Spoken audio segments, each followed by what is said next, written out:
Price lord. ಎಲ್ಲರಿಗೂ ಶುಭ ಮುಂಜಾನೆ. ಈ ದಿನದ ದೇವರ ವಾಕ್ಯ 51ನೆಯ ಕೀರ್ತನೆ 10ನೆಯ ವಾಕ್ಯ.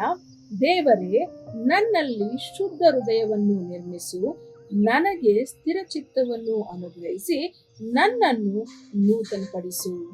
ಹೌದು ಪ್ರಿಯರೇ, ಪ್ರತಿದಿನವೂ ನಾವು ದೇವರ ವಾಕ್ಯದಲ್ಲಿ ನೋಡ್ತೇವೆ, ಕ್ರಿಸ್ತನಲ್ಲಿ ಇರುವಂತವರಿಗೆ ಪ್ರತಿದಿನವೂ ನೂತನವಾದಂತಹ ದಿನವಾಗಿದೆ ಪ್ರಿಯರೇ. ಈ ನೂತನ ದಿನದಲ್ಲಿ ನಮ್ಮ ಹೃದಯವನ್ನು ಕೂಡ ನಾವು ಶುದ್ಧವಾಗಿ ನೂತನವಾಗಿ ಮಾಡಿಕೊಳ್ಳೋಣ ಪ್ರಿಯರೇ.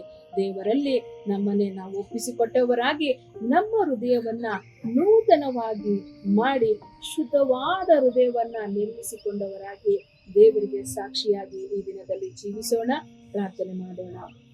ಸ್ತೋತ್ರ ಕರ್ತನೆ, ಅಪ್ಪ, ಈ ದಿನದಲ್ಲಿಯೂ ಕೂಡ ಈ ಒಂದು ಕಾರ್ಯಕ್ರಮವನ್ನು ನೋಡುತ್ತಿರುವಂತಹ ಪ್ರತಿಯೊಬ್ಬೊಬ್ಬರ ಜೀವಿತವನ್ನ ನಿನ್ನ ಕರದಲ್ಲಿ ಕೊಟ್ಟಿದ್ದೇನೆ. ಪ್ರತಿಯೊಬ್ಬೊಬ್ಬರ ಕರ್ತನೆ ಹೃದಯವನ್ನ ಸ್ವಾಮಿ ಶುದ್ಧೀಕರಿಸಿ ಪ್ರತಿಯೊಬ್ಬೊಬ್ಬರ ಜೀವಿತವನ್ನ ನೂತನವಾಗಿ ಮಾಡಿಕೊಡಬೇಕಾಗಿ ಯೇಸು ಕ್ರಿಸ್ತನ ನಾಮದಲ್ಲಿ ಪ್ರಾರ್ಥಿಸಿ ಬೇಡಿಕೊಂಡಿದ್ದೇನೆ ಕರ್ತನೆ. ಆಮೆನ್.